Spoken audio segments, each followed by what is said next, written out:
Hamlet. Act 1 Scene 1. Elsinore. A platform before the castle. Francisco at his post. Enter to him Bernardo. Bernardo. Who's there? Francisco. Nay, answer me, stand, and unfold yourself. Bernardo. Long live the king. Francisco. Bernardo? Bernardo. He. Francisco. You come most carefully upon your hour. Bernardo. 'Tis now struck 12, get thee to bed, Francisco. Francisco. For this relief, much thanks, 'tis bitter cold, and I am sick at heart. Bernardo. Have you had quiet guard? Francisco. Not a mouse stirring. Bernardo. Well, good night. If you do meet Horatio and Marcellus, the rivals of my watch, bid them make haste. Francisco. I think I hear them. Stand, ho! Who's there? Enter Horatio and Marcellus. Horatio. Friends to this ground. Marcellus. And liegeman to the Dane. Francisco. Give you good night. Marcellus. Oh, farewell, honest soldier. Who hath relieved you? Francisco. Bernardo has my place. Give you good night. Exit. Marcellus. Holla. Bernardo. Bernardo. Say, what, is Horatio there? Horatio. A piece of him. Bernardo. Welcome, Horatio, welcome, good Marcellus. Marcellus. What, has this thing appeared again tonight? Bernardo. I have seen nothing. Marcellus. Horatio says 'tis but our fantasy, and will not let belief take hold of him. Touching this dreaded sight, twice seen of us. Therefore I have entreated him along with us to watch the minutes of this night, that if again this apparition come, he may approve our eyes and speak to it. Horatio. Tush, tush, 'twill not appear. Bernardo. Sit down a while, and let us once again assail your ears, that are so fortified against our story. What we have two nights seen. Horatio. Well, sit we down, and let us hear Bernardo speak of this. Bernardo. Last night of all, when yond same star, that's westward, from the pole, had made his course to illume that part of heaven where now it burns, Marcellus and myself, the bell then beating one. Enter ghost. Marcellus. Peace, break thee off, look, where it comes again. Bernardo. In the same figure, like the king, that's dead. Marcellus. Thou art a scholar, speak to it, Horatio. Bernardo. Looks it not like the king, mark it, Horatio. Horatio. Most like, it harrows me with fear and wonder. Bernardo. It would be spoke to. Marcellus. Question it, Horatio. Horatio. What art thou that usurpst this time of night, together with that fair and warlike form, in which the majesty of buried Denmark did sometimes march? By heaven I charge thee, speak. Marcellus. It is offended. Bernardo. See, it stalks away. Horatio. Stay. Speak, speak. I charge thee, speak. Exit ghost. Marcellus. 'Tis gone, and will not answer. Bernardo.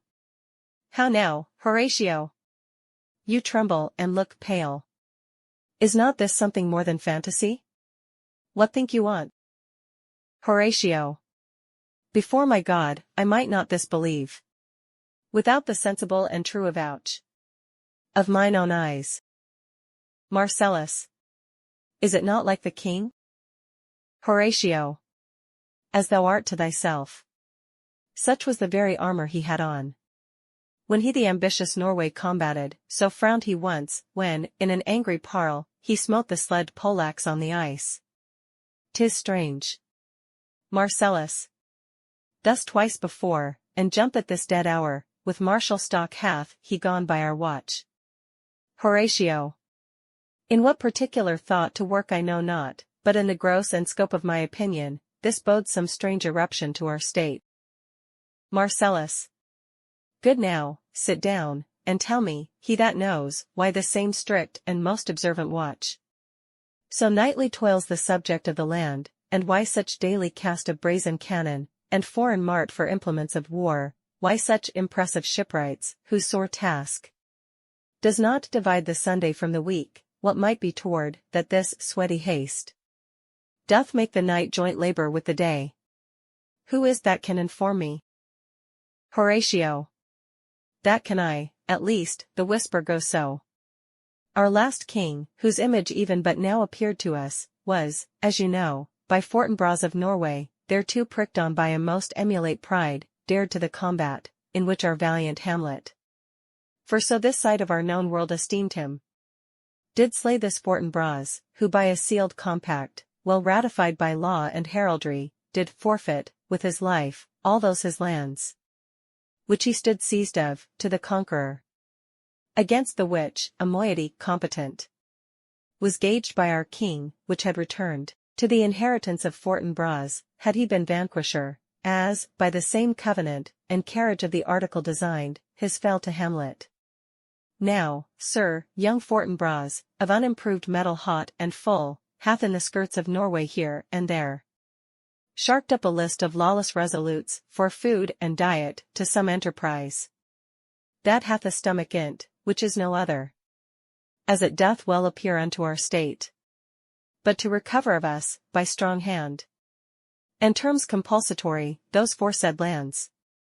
So by his father lost, and this, I take it, is the main motive of our preparations, the source of this our watch and the chief head of this post-haste and roamage in the land. Bernardo.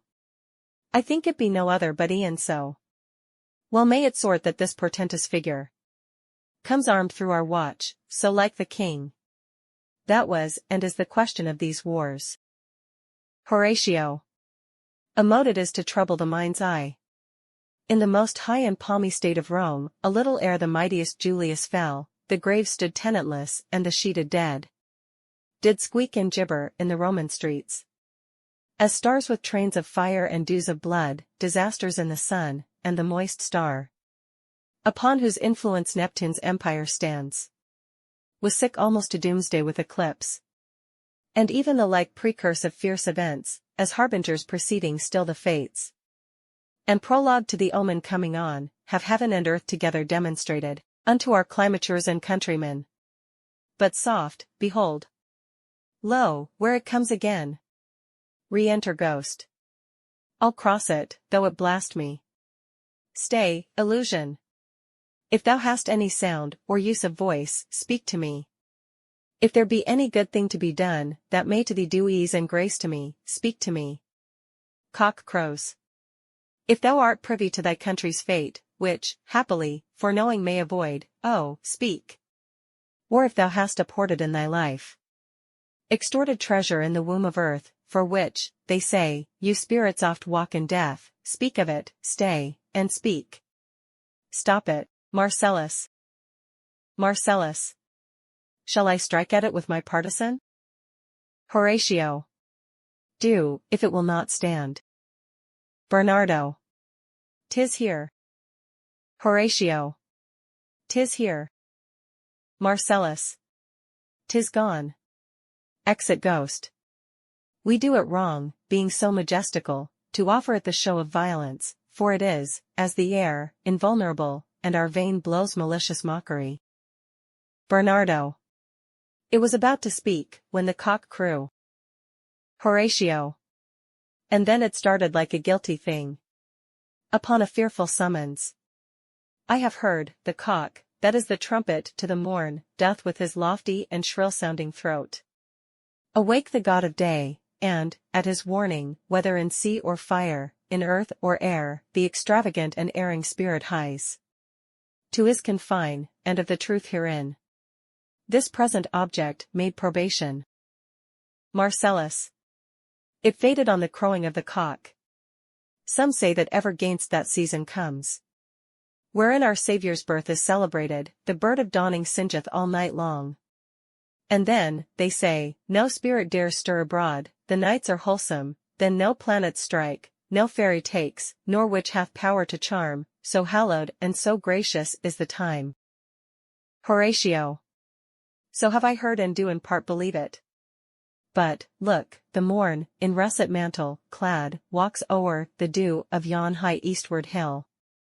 Break we our watch up, and by my advice, let us impart what we have seen tonight unto young Hamlet, for, upon my life, this spirit, dumb to us, will speak to him. Do you consent we shall acquaint him with it, as needful in our loves, fitting our duty? Marcellus. Let's do't, I pray, and I this morning know where we shall find him most conveniently. Exeunt.